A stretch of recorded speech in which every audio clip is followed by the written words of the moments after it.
নীলা, দেখো তো তোমার এই জামাটা পছন্দ হয়েছে কিনা।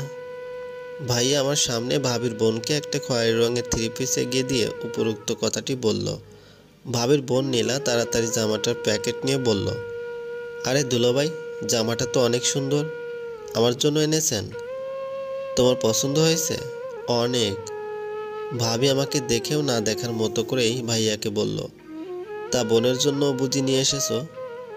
ভাইয়া আমার দিকে এক পলক তাকিয়ে ভাবিকে বলল, আরে না, এত টাকা কি আর আমার কাছে আছে।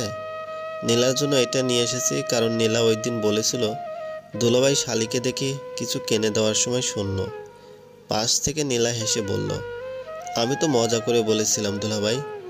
আমি ওইখানে আর দাঁড়ালাম না, রুমে আসি। বাবা মারা যাওয়ার পর ভাইয়াকেই সব ভেবেছিলাম, আমি আর মা। কিন্তু ভাইয়া বিয়ের পর যেন কেমন হয়ে গেছে। আমরা খেয়েছি কিনা তার খোঁজ তো দূরে থাক, আমরা বেঁচে আছি কিনা তাও ভালো করে জানে না। চোখ মুছে মায়ের কাছে গেলাম, দেখলাম মাও কাঁদছে। মা আমাকে জড়িয়ে ধরে বলল, তোকে একটা বিয়ে দিতে পারলে আমার শান্তি হবে রে মা, অন্যের হাতে চেয়ে থাকতে হবে না।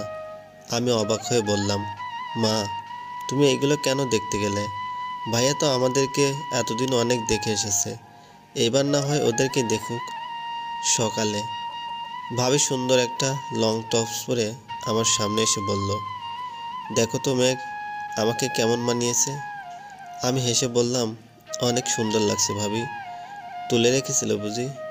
আরে না, কাল তোমার ভাইয়া নীলার জামার সাথে আমার জন্য এটা এনেছে। মলিন হাসলাম। কখনো ভাবিনি বিয়ের পর আমার ভাইটা এতটা পর হয়ে যাবে। কাল আমার সামনে বলল টাকা নেই, তাই আমার জন্য কিছু নিয়ে আসতে পারেনি, শুধু নীলার জন্য এনেছে। কিন্তু ভাইয়া কি সুন্দরভাবে লুকোচুরি কথাবার্তা শিখে ফেললো, কি নিখুঁত।